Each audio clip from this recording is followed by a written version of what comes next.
بسم الله والحمد لله والصلاة والسلام على رسول الله صلى الله على نبينا محمد وعلى آله وصحبه أجمعين برحمتك يا أرحم الراحمين. So inshallah we'll begin in the name of Allah subhanahu wa ta'ala. We send our blessings and salutations upon Muhammad sallallahu alayhi wa sallam, and we also thank the Sahaba radiallahu ta'ala wa ajma'een. Wallahi, my brothers, if it wasn't for the Sahaba, me and you wouldn't have enjoyed the religion the way we do. And they're the ones who actually worked hard for this religion. So may Allah allow me and you also to work hard and to take this religion forward. So inshallah today we'll begin Hadeeth Arbaeen number 6. So we've been covering from the last few months. It's been over, I think it's been about 15 hours of coverage of the first 5 hadith.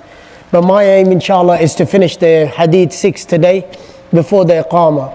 Inshallah 1 hour we should be able to finish it. This hadith is actually very important, and it ties up with a question one of the Musalleen asked me the other day, and so it's a perfect chance to answer this question. The question is, are we allowed to invest or to give the money of that we've earned from interest, riba, or alcohol, or other things of this nature? Can we use this money to build a masjid? So that was the question. So I'm not going to answer the question now, but I'll go through the hadith, and the hadith actually ties really well with this question. But today, when you're learning about the hadith, my aim is not to teach the hadith from a very substandard view. So basically what that means is, I don't want to give you an explanation of the hadith. My understanding is I want to give you the hadith to understand the fiqh, so you're able to apply the law, Islamic law, in your own life. So inshallah take a lot of notes, because that will help you inshallah. And the ones who've been coming over here for the last many sessions, they've learned so many maxims of fiqh when it comes to jurisprudence. So inshallah we're going to add another new maxim of jurisprudence today. Anyways, now interesting, this hadith, Imam Abi Dawood said it is considered to be 1/4 of the religion. 1/4 of the religion. And also he said, in another place he also said that this hadith is one of the 4 hadith, if that were given to Islam, Islam would be complete. So what are the other 3 hadith? I'll tell you. Okay, the first one is إِنَّمَا الْأَعْمَالُ بِالنِّيَّاتِ. You all know that that was the first hadith that we learned in Hadeeth Arbaeen. Okay, that was the first hadith. Also, we learned some gems about that hadith. Do you know that? إِنَّمَا الْأَعْمَالُ بِالنِّيَّاتِ. If I was to ask the ones who are coming, which book of hadith is that hadith in? It's in Sahih Bukhari, but which book, which chapter? What's the chapter of that hadith? It's the first hadith of Sahih Bukhari. What's the first chapter? There are different chapters. A chapter, Al-Kitab al-Biyu, Al-Kitab al-Risala, Al-Kitab al-Wahi, Al-Kitab al-Salah. So which chapter is that hadith in? There, I can see some faces who are here, who've been attending from day one. It's in Kitab al-Wahi. Why is it in Kitab al-Wahi? It's about intention. What is that going to have to do with revelation? Why is that? Yes, Shayan.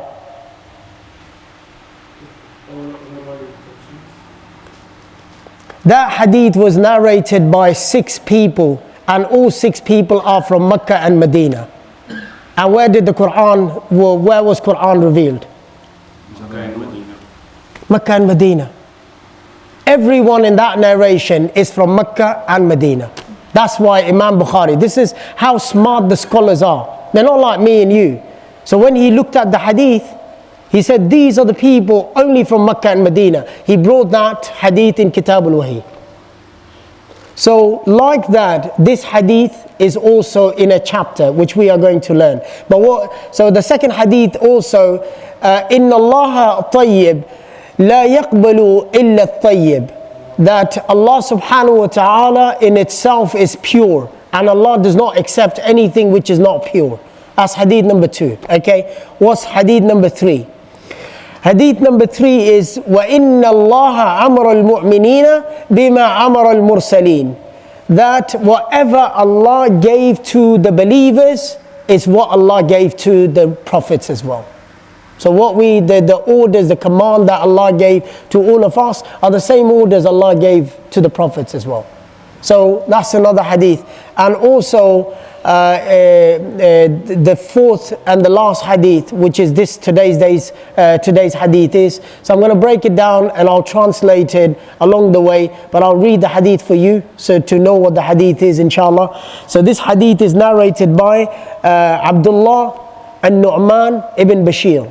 So عن أبي عبد الله النعمان ابن بشير رضي الله عنه قال رسول الله صلى الله عليه وسلم إن الحلال بين وإن الحرام بين وبينهما أمور متشابهات لا يعلمهن كثير من الناس فمن اتقى الشبهات فقد استبرأ لدينه وعرضه ومن وقع في الشبهات وقع في الحرام كالراعي يرعى حول الحمي يوشك أن يرعى فيه ألا وإن لكل ملك هما ألا وإن هما الله محرمة ألا وإن في جسد المضغة إذا صلحت صلح الجسد كله وإذا فسدت فسد جسد كله ألا وهي القلب.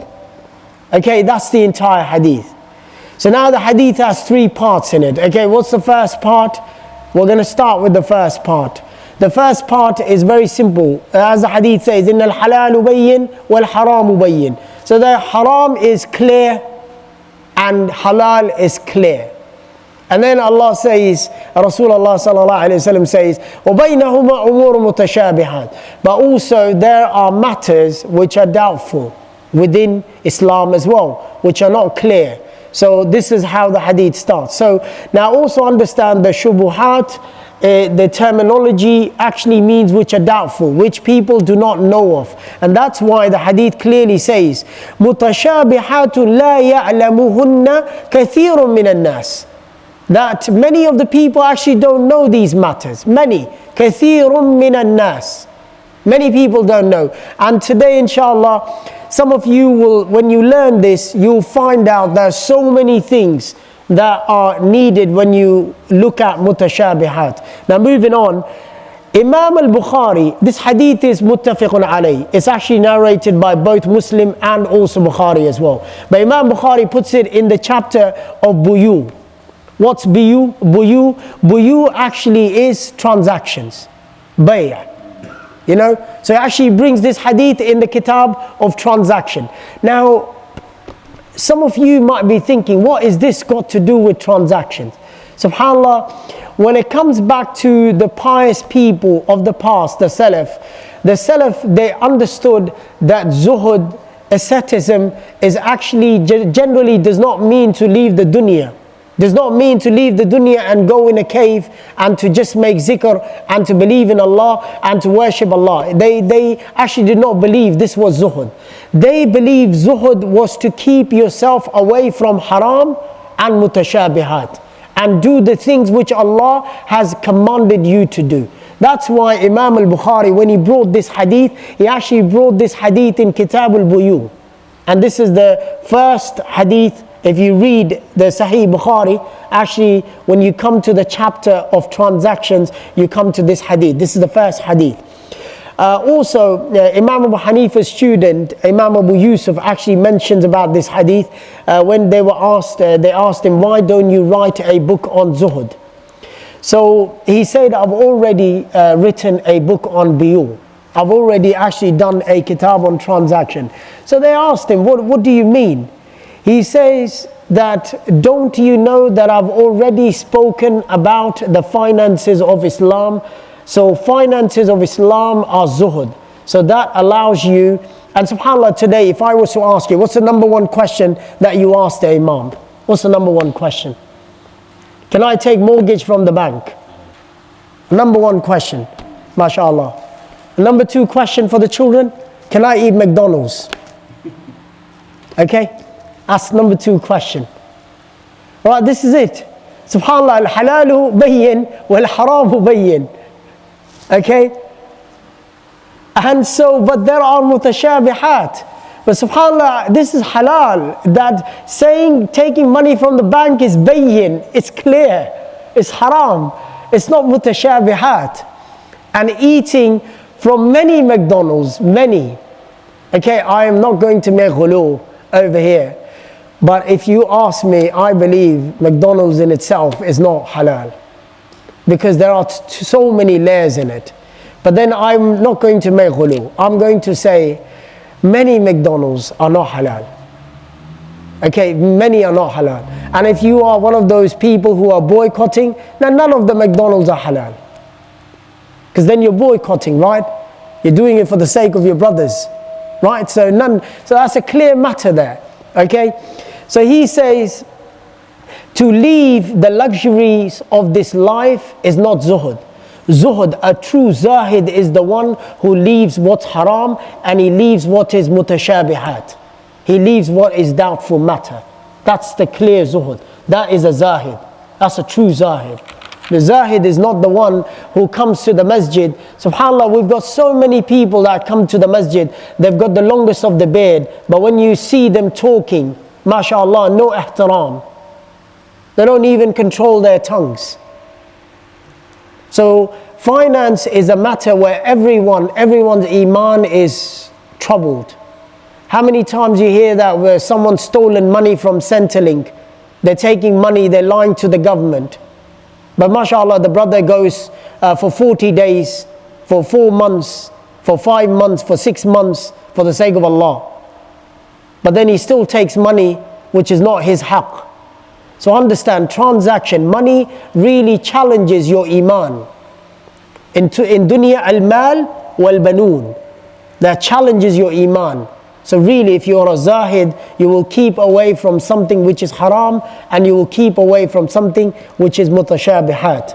So also you must, so like I said, Imam Bukhari also starts the hadith, and as I said, the hadith starts with halal is clear and haram is clear, and then comes the doubtful matters, and you should stay away from doubtful matters. Now understand, there are principles when it comes to halal and haram as well. When you come to this hadith, principle number 1, halal is clear. What does that mean? Anyone? What does that mean? There's no nas says haram. That's right. So mashallah, that's good. So halal is clear, is a clear something that Allah and His Rasul have clearly told us that this is something halal, and there is no doubt in it, and we do not challenge their decision when it comes to that. Also, halal is clear. What it means is Allah says when Allah says halal is clear, halal is always mentioned in a general way. What does that mean? Allah does not say the chicken is halal or this is halal. It's a general. So what is halal is general. But when it comes to the principle number 2, whenever Allah mentions haram, it's not general, it's specific. It is mentioned by name. So the names are mentioned that this is, and where do we find this? We find this in Surah Al-Ma'idah. So verse number 3 actually talks about the haram, and verse number 5 actually speaks about the halal. So if you read, Surah Ma'idah, it clearly explains you and it gives you those principles. So inshallah, let's look at what Allah says when it comes to halal. Let's look at number 5 first. So Allah subhanahu wa ta'ala, when you read Surah Ma'idah, clearly says, يَسْأَلُونَكَ مَاذَا أُهِلَّ لَهُمْ قُلْ أُهِلَّ لَكُمُ الطَّيِّبَاتِ. So clearly, when they ask you that what is halal to us, then tell them clearly whatever is good, that is halal. Whatever is pure, that is halal. That is Allah subhanahu wa ta'ala clearly telling me and you. So whatever we know in our lives, what is pure is halal. That's a clear understanding. So Allah does not give any warning. So whatever is pure, even in the when you eat your food, you make sure that is pure. That is tayyib. So that's what's something that you read. But now principle number 2, haram is clear and haram is also mentioned in specifics. So this is again coming to the ayah number 3. What does Allah say? حُرِّمَتْ عَلَيْكُمُ الْمَيْتَةُ وَالدَّمُ وَاللَّحْمُ الْخِنْزِيرِ وَمَا أُهِلَّ لِغَيْرِ اللَّهِ بِهِ وَإِلَى آخِرِهِ. So basically mentioning specifics over there. Mayta, something that is dead. Something that died before it was slaughtered in the name of Allah. Waddam, the blood. So the blood is haram for us. People, you know, they say some of the satanic people, the ritual is drinking blood. That's haram for us. And walahmul khinzir, and the meat of khinzir is haram for us. Now also understand, I'm not going to go into the tangent. Allah clearly mentions lahmul khinzir. Okay, so there's a tangent in there when it comes to the skins and the tanning and other things. We're not going to go into this today, but clearly Allah mentions the meat of khinzir. Okay, clearly mentions over there. So, and there also وَمَا أُحِلَّ لِغَيْرِ اللَّهِ, and also something that is slaughtered or given in the name other than the name of Allah. All of that is haram. Okay, so that's, what's the third principle? The third principle is Allah subhanahu wa ta'ala clearly has said to us, everything that is beneficial and good to the human body, that is halal. Okay, everything. Also, everything that is harmful to the human body, either it's disliked makruh or it's haram. That's the third principle. That's something that you can use when it comes to halal and haram as well. And so also you can prove one of the examples very clearly, something that's harmful to the body and lots of people actually do it, smoking. MashaAllah, the younger people involved in that, not just the younger people, even the older people. Now you've got all kinds of cigarettes, the e-cigarettes and whatnot, and what flavors are out there, and children, they love it. Or the school are on a pandemic of trying to save the children from smoking e-cigarettes in the school bathrooms, which is also a pandemic in the school. But all of that is disliked. Why? وَلَا تَقْتُلُوا أَنفُسَكُمْ, and do not kill yourself. That's something we know that smoking actually leads to something which will kill you or harm you. So also understand that either it's disliked or makruh, or it's haram, or it's completely prohibited. Now understand, when it comes to Islam, very quickly, everything falls into 5 categories. If you're Hanafi, 6 categories, okay? But I'm going to, for the sake of the time, I'm only going to make it 5 categories, okay? Everything in Islam comes in these 5 categories. What are the categories? Anyone wants to try, inshallah? More specific from the fiqhi perspective. Fard, mustahab, mubah, makruh, and something that is haram. Okay, now the Hanafis have the 6th category, which is wajib. For the sake of time, we're going to say fard and wajib are the same. Now understand, now quickly you can take your pens out and start writing the children. So if an individual leaves a fard or a wajib, and if he leaves it, then he is punished for that. But if he does it, then he gets a reward for it. Okay? Simple. So if you leave a wajib or fard, then it is a punishment. But if you do it, there's a reward for it. I'll give you a quick example of Imam Abu Hanifa, not Hanifa, sorry. Ibn al-Qayyim rahimahullah, sorry. Imam Ahmad, sorry. Imam Ahmad's example. Now, do you know that according to the 3 madahib, witr is not fard. Okay, witr is not fard. But what did Imam Ahmad say about witr? Although according to Imam Ahmad, witr is not fard. What did he say? He says if someone leaves a witr, he cannot be a shahid in the court. So basically, if you do not pray witr, then you cannot be a shahid. You cannot be a witness. Your witness will not be accepted. So basically what that means is witr salah is very important. Do not leave it. Do not leave it. Why? Because we learn from the safar of Rasulullah sallallahu alayhi wa sallam. In safar he never left 2 salahs. Who can tell me what are the 2 salahs? Very good. And what's the second one? Very good. 2 salahs he never left. So these are added salahs I meant. 5 he prayed, 5 salawat he prayed. If you're Hanafi, may Allah bless you, because you only pray qasr in its time. You don't do jama'. Every other fiqh, every other imam allows jam' and qasr. Okay? So, but if you're Hanafi, may Allah bless you, you cannot do jama'. So basically you pray dhuhr half in its time, asr in its time, maghrib in its time, isha in its time. Okay? You cannot pray like the other imams allowed it. The only time the Hanafis pray jam' is in the day of Arafah. That's the only time. So they do jam' in Arafah. Okay, so now moving on, mustahab. So basically, if you do it, you are rewarded, and if you don't do it, there's no punishment. Anyone, can you give me an example very quickly? Sunnah prayers. Yes, sunnah prayers, yes. The sunnah of the Asr prayer, before rak'ah, before the Asr prayer. The sunnah of Asr prayer, it's not like mustahab. It's not in the you know, the category. There's a category when it comes to the 12 sunnahs. It's not in that category. So if you left the sunnah of Asr prayer, there is again, but you do get reward. You can say it's kind of mustahab. But a perfect example could be of mustahab is fasting Mondays and Tuesdays. Thursdays. But if you left Monday and Thursday, there's no punishment. Okay, there's no punishment. That's a perfect example that you can take. Okay, now mubah. Inherently, it is something, if you do it, there's no reward. But if you didn't do it, there's no punishment. What is that? Anything. You can think of anything that can fit over here. Sorry? Yeah, something, eating, drinking. Okay?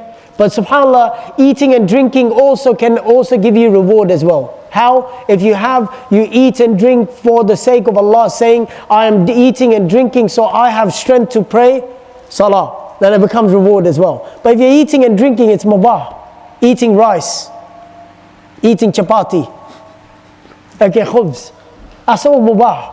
Okay, there's no issue in that. Okay, now moving on, makruh. Makruh is something, if you left it, then you get a reward, but if you did it, you don't get any reward. Now, can anyone give me an example, but do not give me ikhtilaf, the masala, but just give me what example which everyone would agree.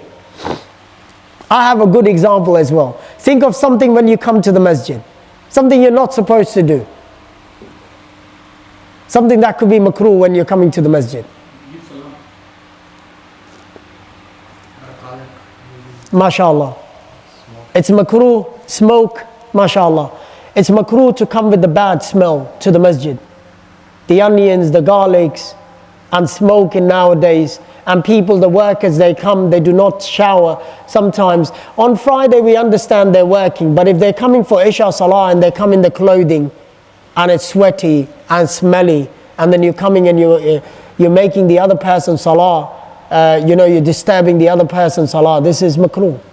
You're not being punished for that, but this is also, there's no reward. But if you, makruh is something that we should stay away. Why? Because you will learn makruh actually takes you into haram if you keep on doing it. If you're persistent on that, it actually takes you into haram as well. Now haram is simple. If a person does it, he's punished. And if he leaves it, it's a sin.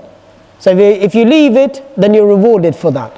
Now subhanAllah, this is something that we should be careful. These are the 5 things you need to understand when it comes to halal and haram. You need to know these. These are the 5 categories of fiqh which you need to know. Everything in life can be put into that. Can you tell me, is there anything you can think of which does not fit one of these categories? Any action, okay? Could be anything, pillars of Islam, anything. Do you think there's any action that does not fit any of these categories? Anyone?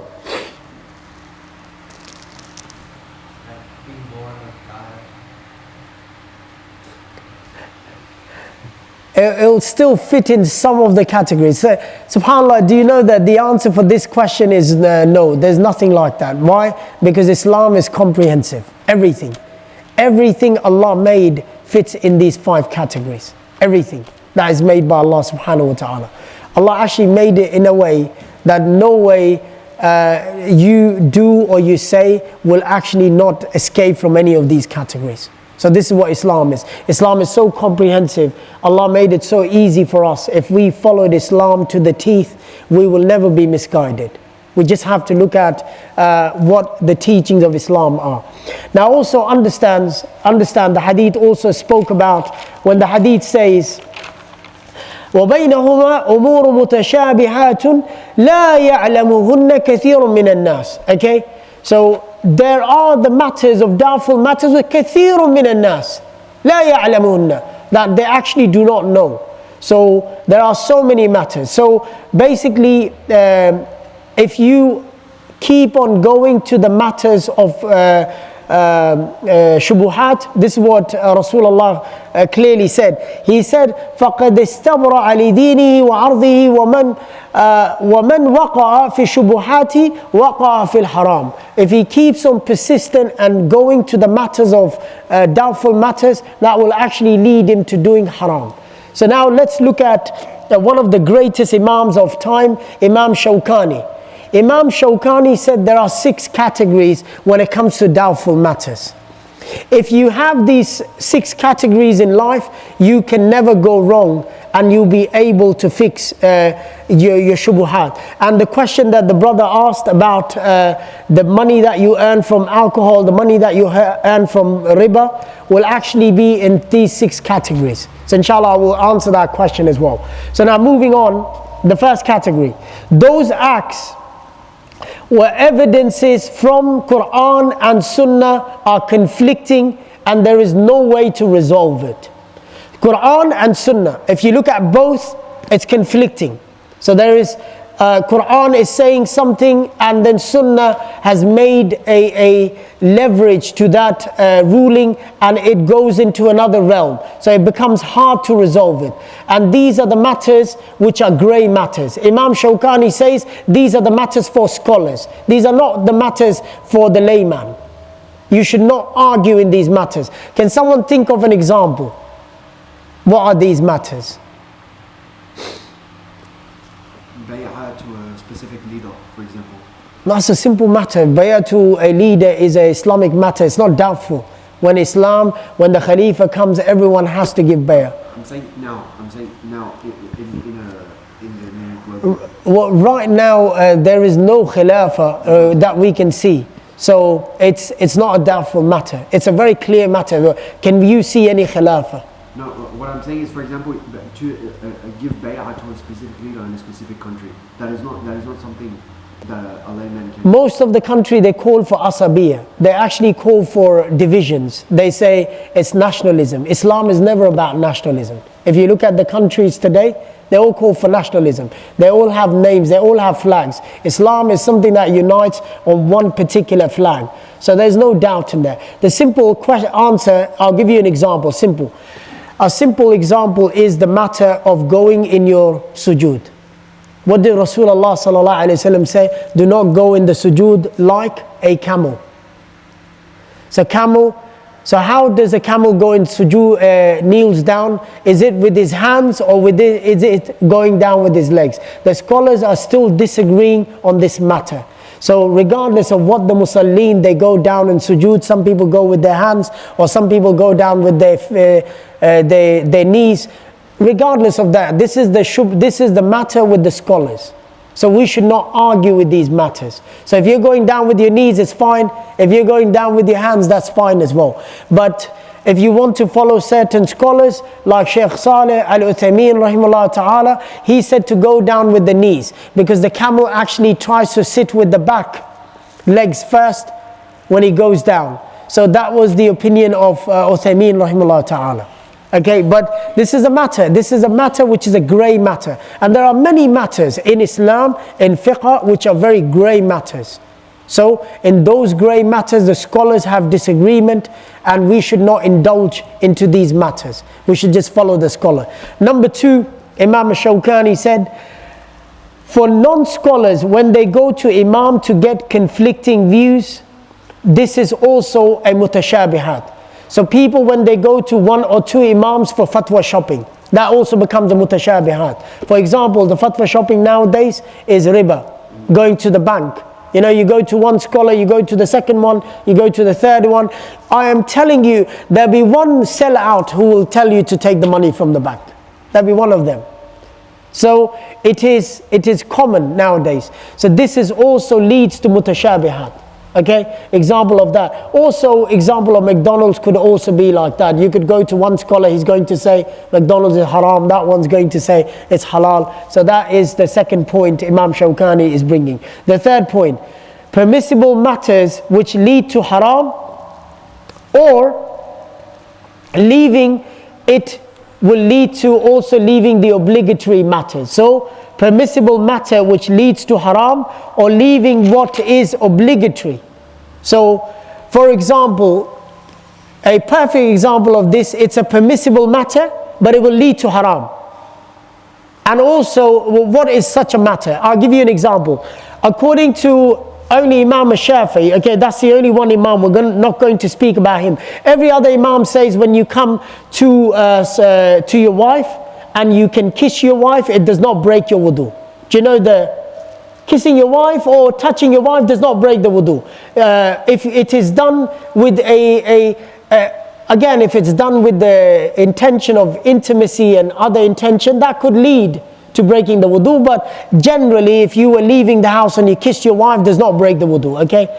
But this can lead to haram in Ramadan. If you are newly married, scholars say, regardless of what imam it is, if you're newly married, while you're fasting, you should not kiss your wife, because that could lead to something of haram.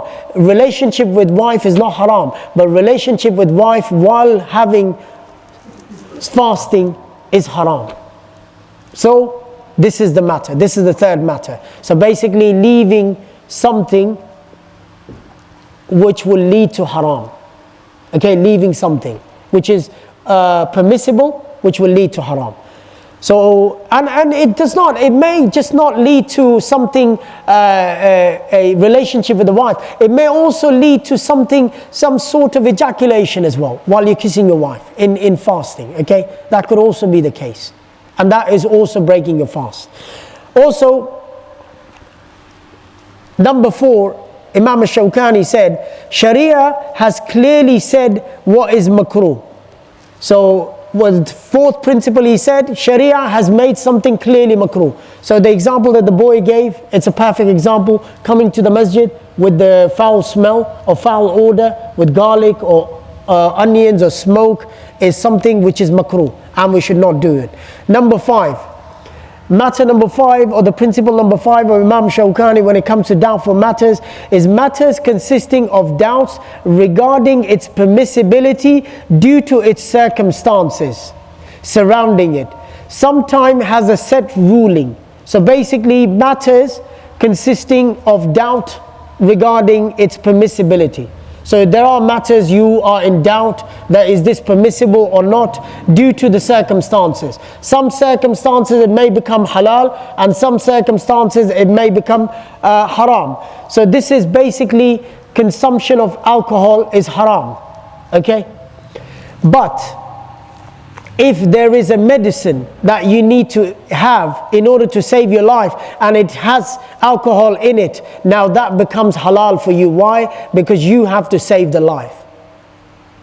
Also, the matter can become doubtful as well, and it's said that also permissibility may also result into something more doubtful. Why? There are 2 medicines now, extended question. 2 medicines, okay? One is with alcohol, the other one's without alcohol, but the one with alcohol is tested and tried, will give you fast results, but the one without alcohol is not tested, not tried. Can you have the one with the alcohol or not?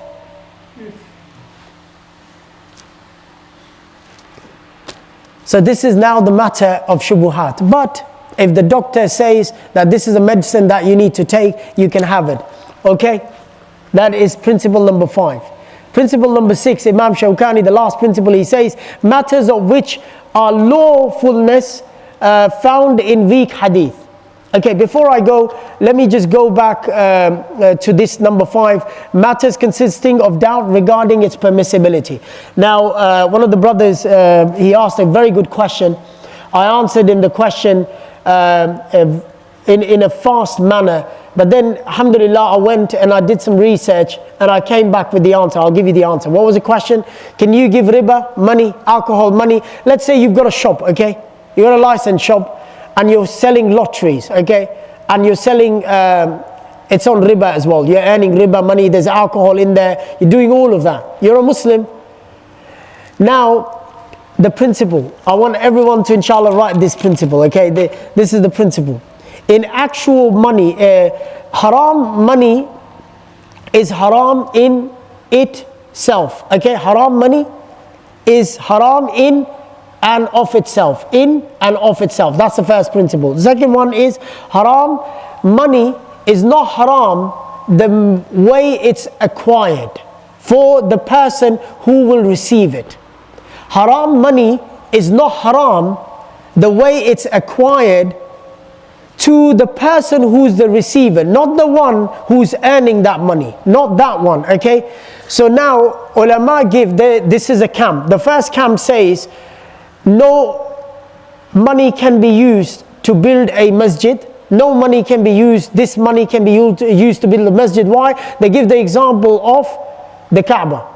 Rasulullah sallallahu alaihi wasallam asked everyone when the Kaaba was destroyed to build the Kaaba. They all said, they all brought their money, their halal money, but they had a lot of other money as well. But they did not bring their money and they did not complete the Kaaba. The Kaaba in actual sense is where the Hatim is as well. Kaaba is in actual sense is rectangular. If you prayed in the Hatim, you prayed inside the Kaaba.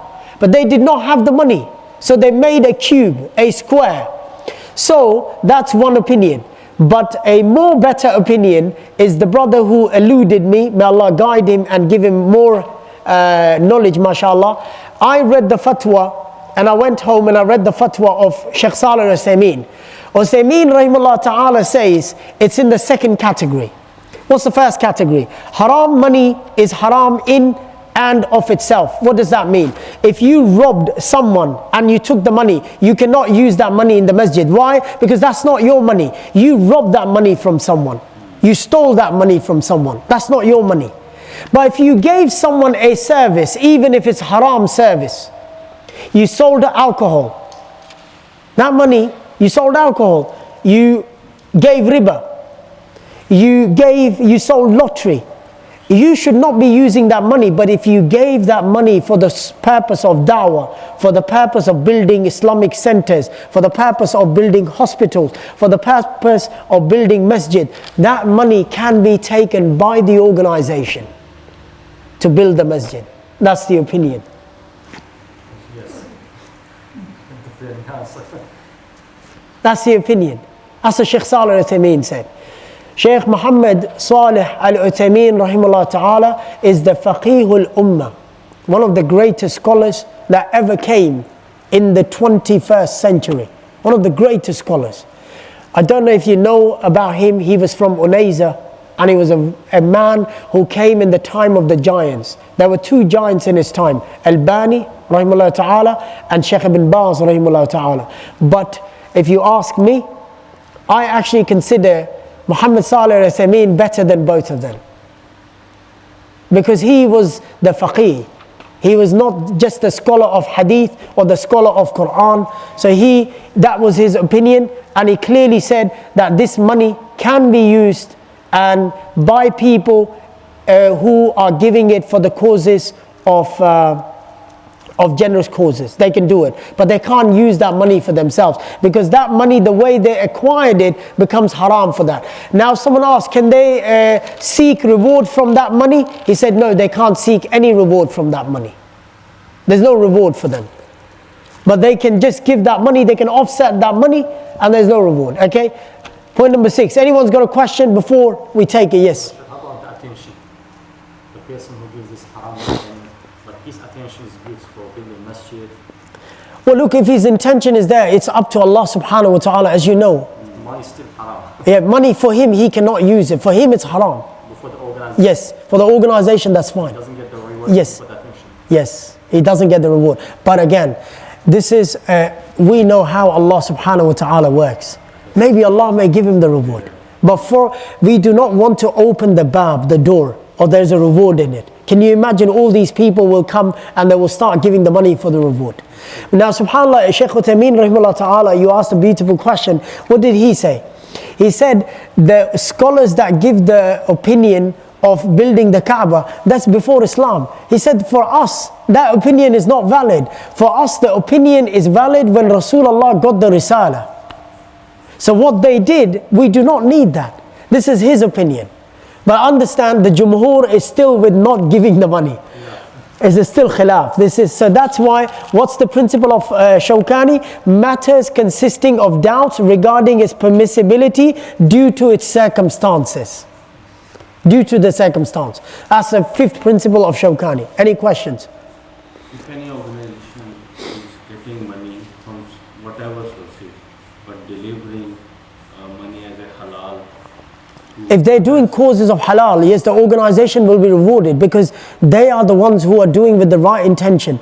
A charitable organization. the person who is receiving the loan from them, Yes, like MCCA, yes, they are getting money from a different sources. Yes. But they are delivering to other people. that's fine. That's fine. Well, our dealing is with the man. So this is a very good question. I've answered this before as well. If you live in this, then you cannot even have a mango from Woolworths. Do you know the mangoes that Woolworths buys, even the seeds are on interest. But you give your halal money. What is when it comes to bay'ah, understand, it's a simple thing. Money is not halal or haram, the money that you're giving. The way you've earned it makes it halal or haram. That's the principle. When you are buying something from someone, subhanAllah, I want to give you an example. The qatil, okay, well, mashallah, a lot of people, I'm recording on Apple as well, I'm a hypocrite. But again, do you know Apple provides the biggest technology to Israel? Does that make us haram to buy the Apple phone? No, because we are buying it. But again, it is not, if you ask, this is not muhtaram to actually buy this technology. Why? Because we know these are the people who are financing the murder of the Muslimin. But it does not make it haram. We can still buy it if we are using it for the right cause. And so we buy it from our halal money. So likewise, Woolworths and all these supermarkets, they are all made on interest. The entire shelf that you're buying bread as well, that bread, they have not paid the company that put the bread in there. You pay Woolworths for that bread, and that's your transaction directly with them. And later on, Woolworths will actually pay the interest or whatnot. Everything you see on the shelf, some of the new products, these are masakeen. They just put their product there. They do not get any money from Woolworths. So that's the principle. You got a question? It seems like you want to ask a question. Anyways, point number 6, Imam Shawkani says, matters which are lawful but are found in weak hadith.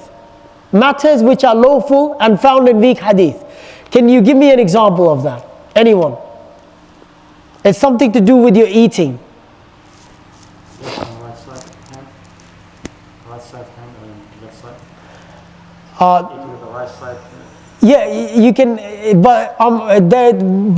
this matter, there's only a couple of things, but I found this matter is only mentioned in Da'if hadith. What is that? Something to do with laham, okay? I'll give you another example. Doing wudu after eating tamam? When it comes to the ahadith of beef, all the hadith are weak. Everything is weak. What did Rasulullah sallallahu alaihi wasallam said? Drink the milk of the cow and do not eat the meat of the cow because it causes disease. That's a weak hadith. Imam al-Suyuti wrote a book pertaining the hadith, entire hadith about beef. Every hadith about beef is weak. Every hadith. So then it becomes doubtful. Understand? But when there's also an usul. When there are so many weak hadith, it also makes it strong as well. So what are the weak hadith about beef? So understand, it's a doubtful matter. Then people actually fall into that doubt. Can I eat beef because it's going to cause disease? So understand, Rasulullah sallallahu alaihi wasallam in his diet, he ate beef as well. But there is a limit to eat everything. It's a limit. You do not consume your life just eating beef all the time. Or today you look at people's diet, chicken, mashallah, the children over here, they just eat chicken, only chicken. We have to be moderate in our diet, vegetables, meat, all kinds of things that we have to eat. So understand, these are the 6 ways of identifying the doubtful matters. And Allah subhanahu wa ta'ala, if you do it, if you eat anything for the sake of Allah, Allah will give you that reward. And so this is a framework which is not agreed upon, but many scholars actually say these are the 6 principles. If we bring in our life, we can be away from the doubtful matters. So what are the things which causes doubts inside a person, and how to deal with it? So how does someone actually gets doubt in their lives, and how to deal with this? There are only 3 things, okay, that causes doubt into a person's life. 3 things. So write them down, inshallah. There is something a person knows is forbidden, but there is a doubt of the forbidden aspect have been removed or not. Okay? Something a person knows it's forbidden, but there's a doubt if the forbidden thing is removed or not. Example, very quickly, I'm not going to ask questions because we only have 15 minutes left. Particularly to do in food, you guys all go and you read about the enzymes on the back of the packets, the cheese and everything. One of the enzymes is rennet. Okay, rennet actually is extracted from non-halal meat, and also sometimes from non-halal slaughtered meat as well. There's beef rennet. They do not kill the cows or the lambs the way we slaughter in Islam. So does that become halal or haram? Okay. Now scholars have clearly says the enzymes go through a process, and the properties of something completely changes. If it's a rennet, it changes to something completely. That principle in Islam is called istihlal. So a property or something started from something and has become something else by the end of it. It's not something which was haram, it's taken a completely different shape and a different form. Istihlal. So when it comes to istihlal, when the properties of something is completely changed, the scholars are differing again, and some say it's halal and some say it's haram. So for example, the perfect example is cochineal. Perfect example. Cochineal is a perfect example. We are not allowed to eat bugs or ants. And this cochineal actually comes from cactus. There's a bug in it. But the process that the cochineal goes through, it completely goes through the process of istihlal, and it becomes a color. So now if your children eat Tim Tams, cochineal is in there. Okay? If your children eat Doritos, cochineal is in there. Many of these things actually have cochineal in there. So does that make it? The Jumhur again still says it is not halal. But the ulama who have studied when it comes to food and sciences, they say it's not the same property, and you are allowed to consume that. It's not the same thing. It's istihlal. So it's not like a fatty liver. Something else is made out of it when it went into the process of the machine. So in that case, it's an opinion, it's a difference of opinion, it's a doubtful matter. It's up to you which scholar you follow now. Okay, that's the first one. How to stay, what causes doubt in person's mind. Second thing, something that is permissible, but then there is a doubt by the aspect of permissibility may have been removed. Something is permissible. Now you've got to doubt the permissibility of this thing or this product has been removed. Okay, example of that is when you're buying trousers. Now it's your intention which counts over here. Isbal. What is isbal? Showing your ankles. Rasulullah sallallahu alaihi wasallam clearly said that someone who actually wears the trousers below the ankle is shown pride and ego. Now also, if you know that you're buying a trouser and it will be longer and it will not cover your ankle, it will cover your ankle, it will drag on the floor, then this actually now is something falls into this category. Why? Because something, wearing trouser is permissible. But what have you done? But the doubt, the aspect of permissibility is removed by your intention. What was your intention? What was your intention? Was to buy that and to later fix it? Or was your intention to just wear that and to just be like that? But again, there's a fiqhi element. I'm not going to go into it because I'm looking at the time. In the end, if we get time, I'll answer this question. Again, for simple words, you can still wear something that covers your ankle as well, okay? But I will explain it later. I'm only giving it for 9 p.m, okay. All right, we've got enough time. So write that down, Isbal, and I'm going to tackle this question later. So remind me this, okay? Number 3, the final point. When it comes to what causes doubt in a person's brain, there is no idea if it's permissible or not. No idea. You don't have any idea. You don't know if it's halal. You don't know if it's haram. And some of these things are the hadith of Rasulullah sallallahu alaihi wasallam. Rasulullah was not allowed to eat sadaqah. A man gave him something to eat. Rasulullah sallallahu alaihi wasallam asked him, "Is this sadaqah?" The man said, "I don't know." What did Rasulullah sallallahu alaihi wasallam do? He left it. He left it. That's it. So when you go to a shop and the man is selling pork and he's cutting it with the same knife, and then you say, "Show the certificate," and then you eat that food from that, you have crossed the boundary. You've crossed the boundary. Why? Because you know, I tell you this, okay, I am also the compliance manager for Halal Australia. Okay, so in halal industry, no chef and no sous chef is worried about you're Muslim or not. So when you go to restaurants where haram and halal meat is served, they do not care you're Muslim or not. This industry is so fast that they have to put food on the table. When the night is busy on a Saturday night and you want your halal chicken, they put it in the same pan where they've actually used pork. Do you know what they really care? And I'm giving you an inside tip. If you want to eat in this restaurant, you say, "I'm allergic to meat." When you use the word allergic, now it's by law, something can go wrong. If he gives you in the same pan where he's cooked pork, you can die as well. The restaurant can actually close. So now he's got liability that he will tell the chef that this guy needs vegetarian and he's allergic to meat and he might die. So you have to now make separate gloves, separate, everything has to be separate for this person.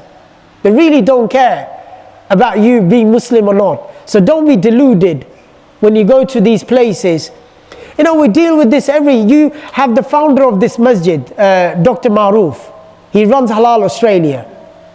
And so we do this on a daily basis. These calls are coming in.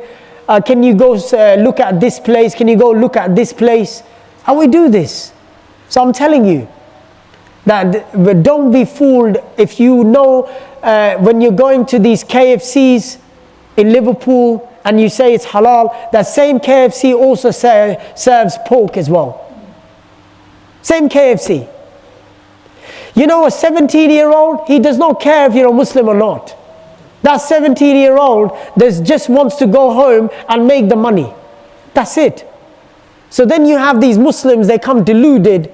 I went to halal KFC, subhanAllah. May Allah save us, I'm telling you. So Rasulullah, look at Muhammad sallallahu alayhi wa sallam. He asked a simple question. A Muslim gave him a date. Date is halal. It's not KFC. And he says, "Is this sadaqah?" He said, "I don't know." He didn't eat it. SubhanAllah, wallahi, the time that we live in, we are deluded by food. Everything is about food. Food was the last thing that should be on your mind. Our life was not about eating. You have more views of people eating food, or someone's going to Bangladesh, mashallah, street food in there. Someone's in India, someone's in Pakistan, someone's in Iraq, and we're loving that. Life is not just food. Life is more than that. So inshallah, moving on. I want to finish this hadith, inshallah. So moving on, inshallah. So it's clear, okay? So when it comes to these matters, so this is the reason for the doubt. So when you have a doubt in the head about something, don't eat it. You're not going to die. You can live without food for more than 7 days if you've got water. Don't try it, but I'm telling you, I mean, if you, yes. So if you like something and you know it's doubtful, leave it. You want to eat chicken, like KFC, eat broasters. Okay? Again, there was a problem with that as well, but you can still try the broasters, okay? Moving on, inshallah. So he says to avoid the doubtful acts. Why? Because if you avoid the doubtful acts, Rasulullah sallallahu alaihi wasallam says, it will clear himself of the regards of his religion and his honor. What is the hadith again? The honor. Over here it says, فَمَنِ اتَّقَى شُبَهَاتٍ فَقَدْ اسْتَبْرَأَ لِدِينِهِ وَعَرْضِهِ. That his religion and his honor, he will be elevated. Allah will actually elevate him. Now you must be thinking, how does a man, if he does not avoid doubtful, how does it hurt his honor? I'll give you a hadith for you to understand. Rasulullah is walking with Safiya radiallahu anha in the night. Two men he sees walking in the darkness of the night. Rasulullah sallallahu alaihi wasallam stops them and he says, this is your mother, my wife Safiya. Do you think he needs to do that? No, he doesn't. But he knows people does not have husn dhan. People don't have. Sometimes people just need something to talk. So you have to protect your honor. It's not, you can't say, oh, this brother should have husn dhan about me. No, no, no. Rasulullah did not say that. He stopped them and he said, this is my wife. It was dark. He was with a woman. And Rasulullah is stopping them and telling them that this is your mother and this is my wife. So it's up to us. The onus is upon you. So you don't do an act. You are not seen outside a shop. Then you say, oh brother, have husn dhan for me because I was there. It's your responsibility to also conduct yourself in a way that you're honorable. Don't fall into doubtful matters, because doubtful matters will hurt your honor and it will hurt your religion. That's why Rasulullah says, دِينِهِ وَعَرْضِهِ. So it actually hurts your honor and it also hurts your religion. So it's important. So you should take extra effort to prevent yourself to be falling into those matters.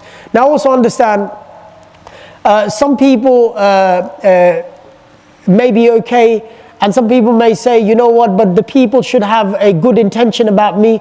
Understand, not many people are like that. Maybe, mashallah, you all have good intention, but some people may not have good intention. So you have to take an extra measure for that. Now also, I'm going to introduce a new principle of fiqh. And this principle is, Rasulullah sallallahu alayhi wasallam said, Saddun li dhari'a. Saddun li dhari'a actually means it is a preservation of the means. So you preserve the means. So or prevention of the means. So what does that mean? Quran says, La taqrabu zina. That do not go close to zina. Quran does not say that do not do zina. So what is Quran saying? Saddun li dhari'a. So Quran is saying to prevent even from the means. La taqrabu. Don't even go close. So that's why in Islam, a man and a woman sitting together in a lone room should never happen. Why? You may say that I am, mashallah, a strong believer and I will not do. Do you know the maxim of fiqh? What does it say? The fiqh is made on the weakest of the believer, not the strongest of the believer. Do you know when you make the fiqh ruling, you do not make it on the strongest of the believer. You always make it on the weakest of the believer. It's based on the weakest of the believer. So you may be strong in the khalwa, but there are many people who are not strong. So this is what another principle of fiqh is, saddun li dhari'a, that a prevention is better, that you have to prevent yourself. It is prevention of the means. So prevention should always be there. So when it comes to this matter of shaking hands, the scholars have disagreed. SubhanAllah, every time, mashallah, every time I am very strict, not shaking hands. Every time people, they just put their hands in front of me, and it's embarrassment. And it's difficult. Like yesterday, there was a football prize distribution of ponds, and they all know me, mashallah, you know, and I do a good job in whatever I do. So they said, and I said it jokingly on the stage, there's no trophy for me. And she said, oh Farhan, there's a hug for you. And then and can you imagine my situation at that time? And I just said, you know, I'm okay. So I had to just stop that. So but I'm telling you, the understanding of our religion is when you shake hands, the hadith is da'if, okay? Imam Ahmad, what did he say? It's better for you to be hit by a rod on the back of your head than to shake or to touch the woman. Okay? This hadith is da'if. But you take the ruling from here that the weakest of the believer, he may shake hands and he may have bad thoughts about that female. So the fiqh is always made based on the weakest of the believer. The weakest of the believer. Always understand this. Not the strongest of the believer. Okay? There's something that you learned today as well. Let's conclude, inshallah. Now, it speaks about a metaphor in the hadith. The metaphor is a shepherd is grazing his sheep, and he enters the garden, and he does not know the boundary of the king, and the sheep enter the boundary of the king. So basically, this is what it is. So Allah, you're the shepherd. Allah has made boundaries. 95% of the things are halal. These children over here, they always argue, everything's haram, everything's haram. I tell you children, I give you a time till next Sunday. Actually, no, not next Sunday, I'm not coming in a fortnight. 2 weeks. Give me the list of halal and haram. Okay? Write all the halal in the dunya and write all the haram in the dunya. I tell you what, you'll only be able to write 5% as haram, and 95% of the things are halal. So this is what religion is. We harp on these little things, that this is haram, that is haram. Allah's religion is there to protect us. Okay? Allah's religion is there to protect us. So by shaking hands, you're not going to miss out. Okay? So you've got your daughter, shake their hands. You've got your wife, shake her hands. You've got your aunties, you've got your mother. Those are the people, you're not going to miss out. Okay? So don't be like that, inshallah. Now moving on. So it is clearly said, Tilka hududullah, principle of the Quran. Allah has boundaries. Tilka hududullah. Okay? So when it comes to the boundaries of Allah, if you are always protecting your boundaries, if you're grazing and doing the halal things what Allah has ordered, you will always save yourself from falling into haram, and you will always save yourself from being humiliated. You will always save yourself from sinning, and you will always keep yourself into something that Allah likes, and you'll be someone that is awarded. Now, also understand, if you fall into haram, it kills your heart. That's why the last part of the hadith, very quickly, what is the last part of? Amazing. وَإِنَّ فِي جَسَدِ الْمُضْغَةِ إِذَا صَلَحَتْ صَلَحَ جَسَدُ كُلُّهُ وَإِذَا فَسَدَتْ فَسَدَ جَسَدُ كُلُّهُ أَلَا وَهِيَ الْقَلْبِ. Now understand, it is a haram that kills your heart. That's why it is mentioned. What this clearly means is, in your body there is a flesh, a piece of lump of flesh, that if that is right, everything is right. If that is wrong, everything is wrong. And what is that? وَهِيَ الْقَلْبِ. And that is your heart.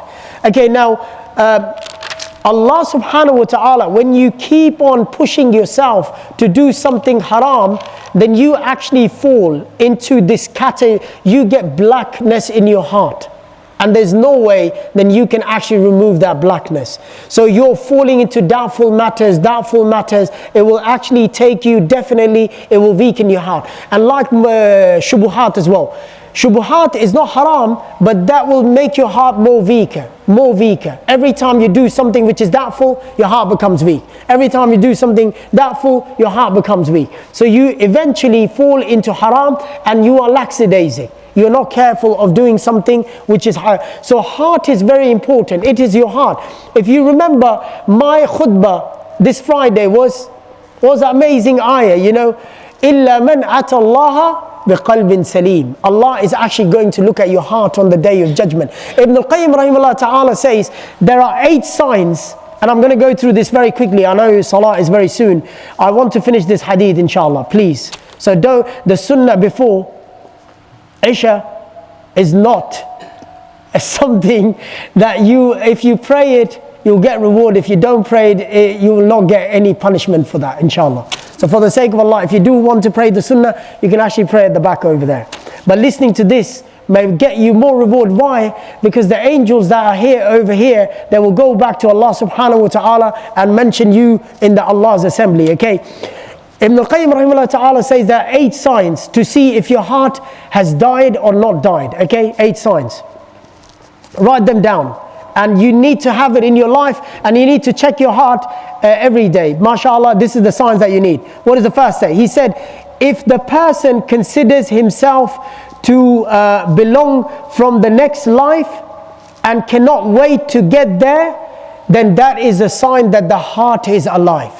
So you consider that you're from Jannah, and you're only here passing your time, and eventually you have to go to Jannah. This is like Ali radiallahu anhu said, the akhirah is the coming closer and the world is ending. So he said, وَلِكَيْلَاهِ مَا بَنُونَ وَمَا كُونُوا لِأَبْنَاهِ الْآخِرَةِ وَلَا تَكُونُوا مِنْ أَبْنَاهِ الدُّنْيَا فَإِنَّ الدُّنْيَا عَمَلٌ بِلَا حِسَابٍ وَغَدًا لِحِسَابٍ بِلَا عَمَلٍ. So he said that they both have children. This world has children and akhirah has children. He said the children of this dunya is action and no accountability. But the children of akhirah is accountability and no action. So that's how you should be living your life. So basically, you should know that everything that you want to do, you have to do it here. Because there's no accountability. There's no exam. When you have your exam, when you go to the akhirah, there's only accountability on that day. And there's no actions. You can't do any action. Second, person becomes upset with himself when he commits any sins. If you are becoming upset with yourself when you're committing sins, your heart is still alive. And Hadeeth of Abdullah ibn Masud, he says, a hypocrite when he sins, he thinks a sin is like a fly on his nose and he waves it away and it flies off. That's a hypocrite. But a believer, when he sins, he feels a sin is like a mountain and his shoulders are going to break. That's what Abdullah ibn Masud said. Number 3, a person becomes upset on missing daily Quran reading and the zikr. Azkar al-sabah wal-masa and reading the Quran, he gets upset if he's not doing it. If you are not upset, then that means there's something wrong in the heart. Okay? Number 4, a person finds more pleasure in salah than eating and drinking. A person finds more pleasure in salah than eating and drinking. SubhanAllah, Salatul Isha, mashallah, everyone's going to come. Everyone's going to will be doing the same actions. You'll be doing the same action, but not all of them will be on the same level. Why? Because some of the people would want the imam to have the small qira'ah and to finish the salah quickly, but the others would want the imam to just keep on reading, and they want to stand and they want to enjoy the salah. Okay, that's point number 4. So basically, salah becomes, and you forget the time, and salah becomes lovely to you. You enjoy your salah. You do not find salah a burden. If that is the case, then your heart's still sound. Number 5, person starts to pray and the worries and the concerns of the dunya leaves his mind. When he is in salah, nothing worries him. nothing concerns him. If you're one of them, then your heart is alive. But if you're praying and every other concern is in your heart, then there is an issue. Number 6, only thing concerns this person is that he wants to do a good action for the sake of Allah. Every time he's concerned, he wants to do something for the sake of Allah. Anything. Saying salam to a brother, removing dirt or stone from the path, putting the sandals in the shelf at the back over there, not blocking the pathway. Everything he wants to do it for the sake of Allah. He's concerned about wasting time. He does not procrastinate. Every time he wastes time, he curses himself. That what did I do? I missed an opportunity to get closer to Allah. Number 8, person is concerned with correctness of the action rather than doing the action. He's concerned with the correctness of action, perfecting the action rather than doing the action. It's like the perfect example, some taraweehs are like Ferraris. Okay, so what does that mean? Is you go, it's like a Bugatti or a Ferrari imam who's just going through the ayahs one after the other, and you are only worried about doing the 20 rak'ah and reading the juz'ah. But then you have some imams, mashallah, they're worried about the makharij, they're worried about the qira'ah, and they're worried about reading in a beautiful tajweed, and they're worried about that. So that is what it is. So like, you know, the hadith of Rasulullah sallallahu alayhi wasallam, he says, أحب الأعمال أدومها وإن قل. Allah subhanahu wa ta'ala loves the actions which are little but done in consistency. So that's what it is. Okay, and لِيَبْلُوَكُمْ أَيُّكُمْ أَحْسَنُ عَمَلًا. You read this surah every day. Now you're concerned with the good action, the ahsanu amala, ahsan, the actions which are perfect. That's something they're concerned with. So basically, and subhanAllah, this is what you need to do. Now, finishing off, inshallah, halal and haram is something very clear, but understand that life also has these doubtful matters. The more you fall into these doubtful matters, the more your heart becomes darkened. The more your heart becomes darkened, the less guidance comes to the heart. The heart which is open and illuminated, the guidance is coming in it on a daily basis. Check your heart for these 8 things that I gave you. If the heart is closed, there's no guidance, it's dark. I always give this example. This is my perfect example. You buy a new car, okay, and then you put a tint on it. But if there's no tint on it, the sunlight comes straight through the windows. But then the tint on it blocks that sunlight to come in. So that's how humans are. So when you are like that new car without any tint, the guidance is there. But then with time, the tint comes in and the light reduces. The sunlight reduces to come in. And all of us sitting over here, our hearts are not, we're not saying, now I am the imam and I gave you the speech and my heart's there like the sunlight. No, it is not. We all have skeletons, as I say. We all have our own problems. So may Allah subhanahu wa ta'ala guide us. And this is a very beautiful hadith, as I said to Imam Abu Dawood. He says this is quarter of the religion. So beautiful hadith, 3 aspects to it. Halal is clear, haram is clear, and there are doubtful matters, and these doubtful matters many people don't know, and these doubtful matters will actually lead you to haram as well. And also then he gives a metaphor of the shepherd, and he enters the gardens of the king. So Allah has a dominion. That dominion has haram as well. So we are like those shepherds. When we graze our sheep, we may enter these haram matters. And finally, everything that leads to halal and haram is this thing here. If this thing here is right, that will always guide you. Wallahi, I tell you, the matter, see, that one of the heart is that he's more concerned with the salah than eating. Today we're more concerned about eating. The amount of TikToks and the amount of WhatsApp messages that you receive about this new place is open, there's new fast foods open. Some of our hearts, we get happy when we think about food.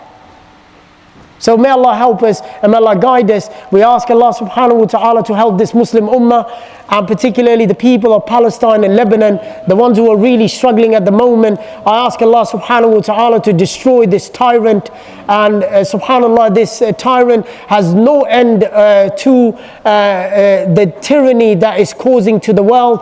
May Allah subhanahu wa ta'ala end these Zionists. And at the same time, we also make dua for the brothers of Kashmir who have been suffering for many years. And there's no one to speak about their plight as well. And we also speak about the brothers of Bangladesh who are in process of establishing a Islamic Khilafah. May Allah allow them to establish that Islamic government where people are guided by that nation as well. وَجَزَاكُمُ اللَّهُ خَيْرًا. أقول قولي هذا استغفر الله لي ولكم فاستغفر الله إنه الغفور الرحيم.